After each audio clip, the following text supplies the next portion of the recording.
नमस्कार मित्रों।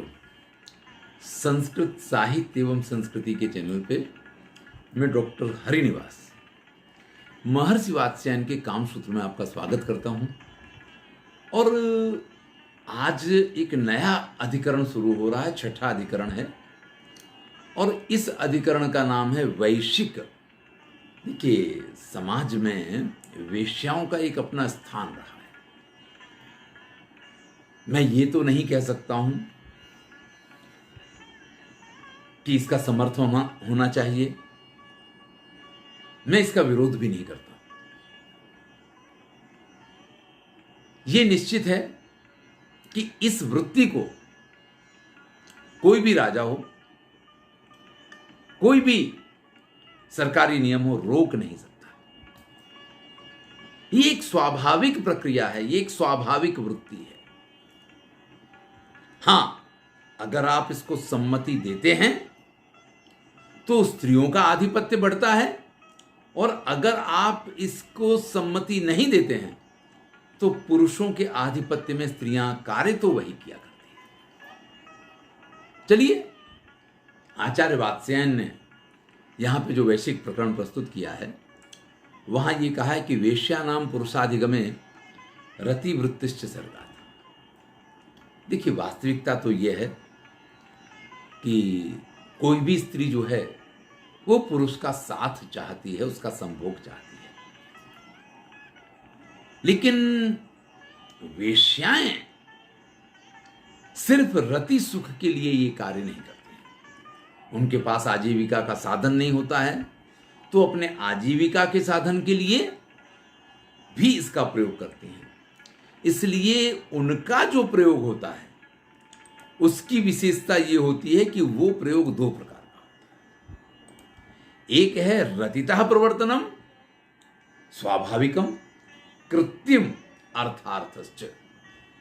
एक रति के लिए, यानी उनको भी कामना हुई किसी पुरुष की और उसके साथ वो संसर्ग बनाए, और दूसरा जो है प्रयोग है वो उनका होता है अर्थ प्राप्ति।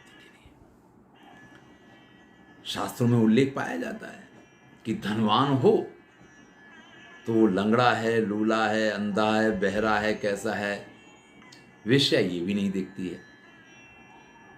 और जब कोई वेश्या किसी से प्रेम करती है तो फिर वो धनवान की अपेक्षा नहीं करती है। वसंत सेना का उदाहरण है। स्वयं सेनापति उसके सामने प्रस्ताव रखता है, लेकिन वो उसकी अपेक्षा निर्धन चारुदत्त के प्रेम में पड़ती है।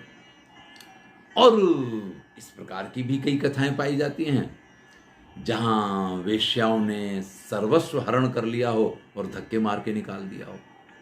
चलिए, यहां पे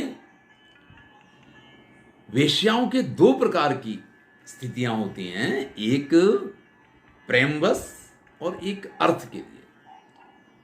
वात्स्यायन कहते हैं वेश्याओं को इस चीज का ख्याल रखना चाहिए, चाहे वो पैसे के लिए ही किसी के साथ संबंध बनाते हो, लेकिन वो भी स्वाभाविक लगना चाहिए। उसमें ये महसूस नहीं होना चाहिए कि आपने ये संबंध सिर्फ पैसे के लिए बनाया है। क्योंकि जो भी पुरुष होता है वो कामानंद तभी प्राप्त करता है जब उसको आपके ऊपर संपूर्ण विश्वास हो।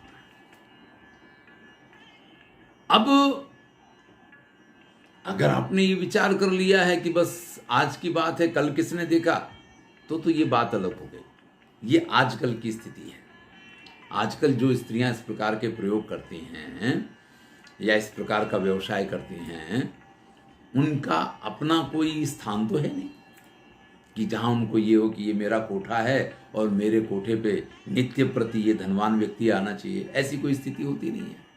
कब, कहाँ, किसके साथ किस होटल में जाना है, कोई जो दलाल होगा वो इस चीज़ को तय करेगा, वो वहाँ पहुँचेगी, आज की अपनी ड्यूटी पूरी की, तो उसके लिए ये नियम लागू नहीं पड़ता है। लेकिन पूर्व जो अवस्थाएं थी, जबकि वेश्याओं के अपने इस प्रकार के मतलब राजभवनों जैसे तो इनके कोठे हुआ करते थे, और उन कोठों पे व्यक्ति रेगुलर आए तो उसको अगर रेगुलर बुलाना है तो उसको ये विश्वास उसके अंदर उत्पन्न करना पड़ेगा कि तुमसे अधिक उसको और कोई प्रेम नहीं दे सकता है। वेश्या भले धन के लिए ही ये प्रयोग कर रही हो, लेकिन फिर भी उसको इस प्रकार का प्रदर्शन करना चाहिए कि उसको धन नहीं चाहिए, वो तो आपका प्यार चाहती है, वो तो आपका प्रेम चाहती है। अब आज की स्थिति में तो ये संभव ही नहीं है, क्योंकि स्त्री पहले ये तय करती है कि इतने रुपए मिलेंगे तो मैं आऊंगी। जब भी इस प्रकार की कोई बात होती है तो उसके लिए पहले उसका रेट तय किया जाता है। तो यहां पे जो प्रकरण है वैश्विक प्रकरण, उस समय राजवेश्याएं हुआ करती थी, नगर वेश्याएं हुआ करती थी, इनको नगर वधू कहा जाता था।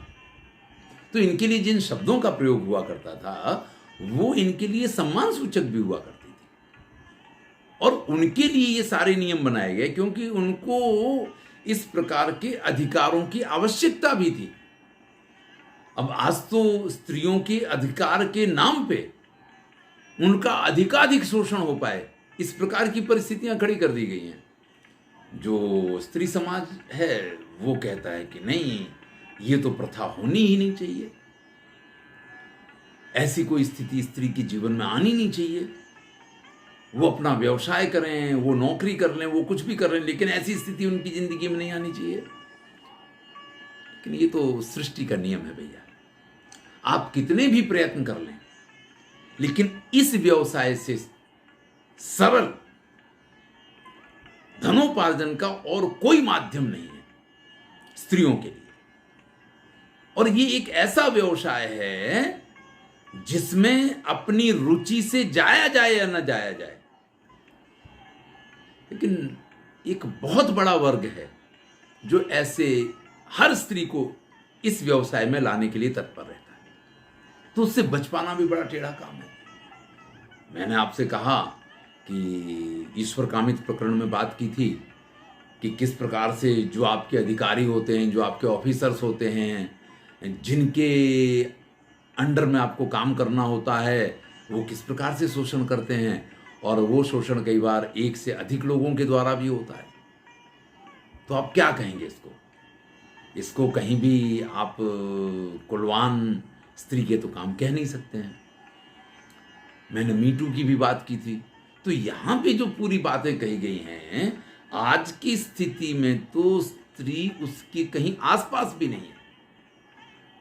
यहां पे जो वेश्याएं हैं उनके अपने अधिकार हुआ करते थे और उनकी अपनी स्थिति बड़ी ही सुदृढ़ थी।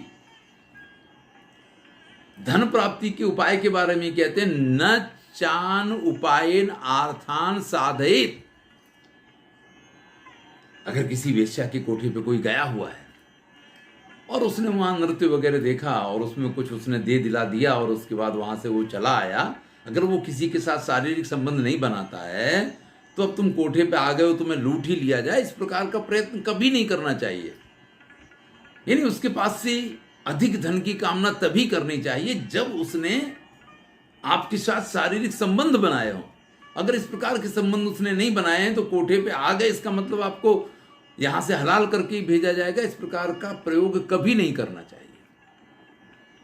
तो महर्षि वात्स्यायन ने यहां पे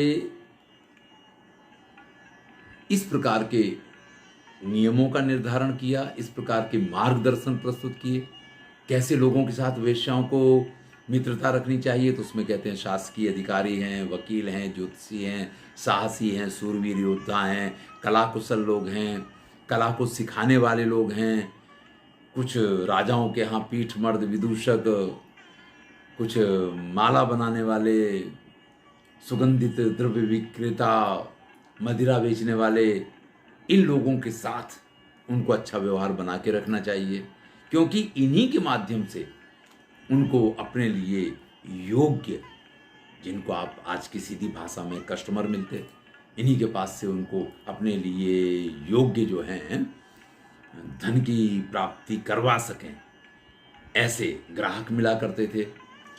अब महर्षि वात्स्यायन इस चीज का भी वर्णन करते हैं कि कैसे पुरुषों की पसंदगी करनी चाहिए। तो जो परिवार के बंधनों को न मानते हों, जो अभी बिल्कुल नवयुवान हुए हों, यानी जिन्होंने अभी इस काम संभोग का आनंद ही नहीं लिया है, तो उनको सिखाने के लिए आप बस में कर सकते हैं। धनवान हो, जिसके पास लॉटरी वॉटरी लग गई हो और अभी अभी अभी उसको पैसा खर्च करना है, जिसको पैसा खर्च करना नहीं आता लेकिन उसको करना है, किसी के पास बाप दादे की बड़ी संपत्ति हो, यानी अपनी गाढ़ी पसीने की कमाई तो लुटाने में बड़ी दिक्कत होती है, लेकिन बाप दादों की कमाई या दूसरों की कमाई के ऊपर जो निभता हो, ऐसे लोगों के साथ जिसको अपने रूप का बड़ा गर्व हो, अपने सौंदर्य का बड़ा गर्व हो, अपनी संपत्ति का बड़ा अभिमान हो, ऐसे लोगों के साथ वेश्याओं को मित्रता करनी चाहिए, इनके ऊपर डोरे डालने चाहिए। कोई नपुंसक हो और खुद को बड़ा पुरुषत्व वाला मानता हो, तो वेश्या को तो उसके पुरुषत्व से तो कोई लेना देना नहीं है। जब भी वो आएगा, चाहे उससे कुछ नहीं होगा तो भी वो उसकी तारीफ कर देगी, क्योंकि उसको तो धन के साथ लालसा है। तो ये इस प्रकार के लोगों के साथ वेश्याओं को संबंध बनाने की कोशिश करनी चाहिए। हर वेश्या ये चाहती है कि उसका एक अपना घर हो, परिवार हो, लेकिन ये उसके लिए बड़ा ही कठिन है। अगर कोई व्यक्ति ये चाहता है कि स्त्री उसकी तरफ आकर्षित हो, तो स्त्रियों को कौन कौन से पुरुषों के गुण प्रभावित करते हैं, पहले तो कभी बात की थी, लेकिन यहां वेश्याओं के संदर्भ में इस प्रसंग में बात करते हैं। लेकिन प्रत्येक व्यक्ति को इन गुणों पर ध्यान देना चाहिए, पुरुषों को, क्योंकि वेश्या के रूप में नहीं, कोई भी स्त्री जो है इन्हीं गुणों से प्रभावित होती है। तो प्रतिष्ठित कुल, जो भैया अपने हाथ में नहीं होता है, जन्म तो ईश्वर जहां उत्पन्न करेगा वहां, लेकिन विद्वत्ता, कवि, कथाकार होना, बोलने में निपुण होना, चतुर होना, शिल्पों का ज्ञान होना, विनम्र होना, महाशय बन जाना, उत्साह संपन्न होना, दृढ़ भक्त होना, अनिंदक होना, त्यागशील होना, मित्रवत्सल होना, घटा, गोष्ठी, नाटक, सामाजिक उत्सव, समस्या क्रीड़ा, इन सब में जो रुचि रखने वाला हो, जो निरोगी हो, स्वस्थ शरीर का स्वामी हो, शक्तिशाली बलशाली हो, डोड़े शोड़े जिसके अच्छे हों, मदिरा पीने से जो दूर रहता हो, प्रचंड काम वेग रखता हो, दया संपन्न हो, स्त्री दाक्षिण्य जिसके अंदर हो, और जो स्त्रियों के वशीभूत ना होता हो, ये गुण ऐसी हैं जो स्त्रियों को बड़ा प्रभावित करते हैं।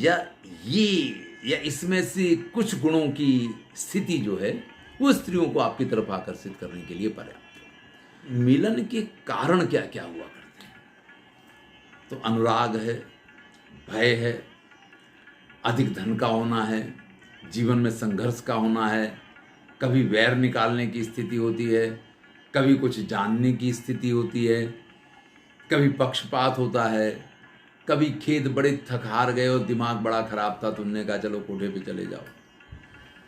तो ये कुछ ऐसी चीजें हैं कि जो आपको वेश्यागमन की तरफ ले जाते हैं। यहां आचार्य वात्स्यायन ने सिर्फ 3 ही कारण दिए हैं।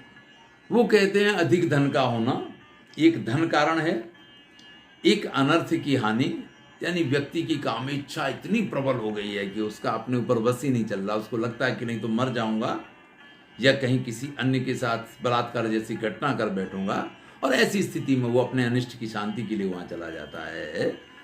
या फिर प्रीति, देखिए वेश्याएं बड़ी ही तैयार होकर के बड़ी सज धज के रहती हैं, और जो सौंदर्य का प्रेमी है वो तो उसके ऊपर मोहित हो जाएगा, और अगर उसके प्रेम में पड़ गया तो वो भी हमेशा उसकी तरफ दौड़ता रहेगा। ये 3 ही कारण होते हैं। अच्छा, प्रीति का एक दूसरा रूप भी हो सकता है कि आप किसी के प्रेम में पड़े, उसने आपके दिल को तोड़ दिया, तो फिर कहाँ जाएंगे। हमने कई फिल्मों में देखा है कि जब नायक का दिल टूटता है तो वो कोठे पे पहुंच जाता है। तो इस प्रकार से भी इस प्रीति का मूल्यांकन हो सकता है। पुरुषाणाम सुलभाव मानित्वात सहसा न प्रतिजानीयात। एक बड़ी ही विशिष्ट सूचना आचार्य वात्स्यायन देते हैं कि पुरुषों का स्वभाव होता है, उसको सुलभता से जो स्त्री प्राप्त हो जाती है उसके प्रति उसका आकर्षण बहुत कम होता है, और कठिनाई से जो प्राप्त होती है ना उसके प्रति वो बड़ा खिंचा आकर्षण महसूस करता है। तो कभी कोई वेश्या को ऐसा लगे कि ये पुरुष स्वयं सामने से प्रस्ताव रख रहा है तो भी तुरंत उसके प्रस्ताव का स्वीकार नहीं करना चाहिए, क्योंकि नहीं तो फिर वो वैल्यू जो है उसकी कम हो जाती है। अब ये बात जो है प्रत्येक स्त्री को समझनी चाहिए। अगर आप किसी को अपनी तरफ आकर्षित करना चाहते हैं, अगर आप किसी पुरुष को अपना बनाना चाहते हैं, तो इतना याद रखिए कि बड़ी सरलता से उसके वश में मत होइए। थोड़ी बहुत जब आप फील्डिंग भरवाएंगी, फील्डिंग भरते भरते थोड़ा थक, ऐसा भी ना हो कि थक के वो वापस चला जाए, नहीं तो आपकी कामना अधूरी रह जाएगी। तो जरा कठिनाई से आप उसे प्राप्त हो, ये एहसास तो उसको करवाना ही पड़ेगा। काम के बारे में मैंने पहले भी ये कहा था कि ये एक स्वाभाविक प्रक्रिया है।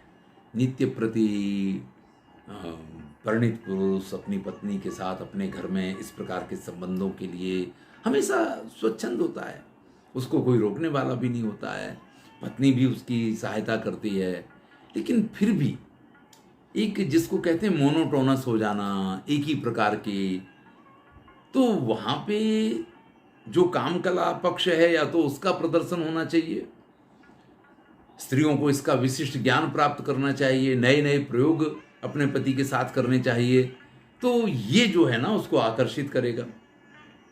और अगर ऐसा नहीं है तो जो इस प्रकार के प्रयोग करेंगे उस तरफ उसका आकर्षण होना बड़ा स्वाभाविक है। तो यहाँ क्या क्या करना चाहिए वेश्याओं को, तो जब नायक आता है तो उसका स्वागत सत्कार होना चाहिए, गोष्ठी में बिठा करके लोगों के बीच में उसका मान पान सम्मान होना चाहिए, और तांबूल पान वगैरह दे करके बड़ी अच्छी भाषा में उसकी प्रशंसा वगैरह करके, और धीरे धीरे उसके सामने काम का प्रस्ताव रखना चाहिए। ये सब कुछ आप ही के लिए है। कोठे पे जो कुछ है, द्रव्याणि प्रणये दद्यात् कुर्याच्च परिवर्तनम्। अरे पहली बार आए हुए नायक को वेश्याएं खुद सामने से गिफ्ट देती, अरे ये रखिए आप, ये तो आपके ही लिए है। ये याद रखिए, जितनी बहुमूल्य गिफ्ट आपने दी है, आपको पता है कि उससे अधिक बहुमूल्य गिफ्ट आपको वापस मिलने वाली है। ये इसका भी एक माध्यम होता है। कई बार व्यक्ति इस प्रकार की गिफ्ट लेकर के घर तो जा नहीं सकता है, क्योंकि घर जाके पत्नी से क्या कहेगा कि किसने दी ये गिफ्ट। तो गिफ्ट आप जो देंगे वो आपके यहां छोड़ के ही जाएगा, लेकिन उस गिफ्ट को देख करके उसको ये अंदाज मिल जाएगा कि दूसरी बार अगर आना है तो ऐसा कुछ लेकर के आना है, और उससे तो कुछ कीमती लेकर के आना है क्योंकि वो दिया गया है। तो संप्रयोगस्य चाकूतम निजे नैव प्रयोजयेत, द्रव्याणि प्रणये दद्यात् कुर्याच्च परिवर्तनम्। तो भैया ये प्रेमोपहार दिया जाए और फिर संप्रयोग के लिए यानी संभोग के लिए उसको एक गुप्त आमंत्रण दिया जाता है। प्रीतदायी उपन्यासई उपचारैश्च केवलै गम्येन से संसृष्टा रंजयेत ततः परम।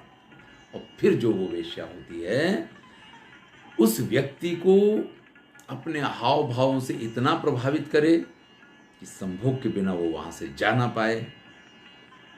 उसको इस प्रथम संभोग में ही इतना आनंद प्रदान कर देना है कि वो दोबारा नहीं, हर बार आपके पास आने के लिए मजबूर हो जाए।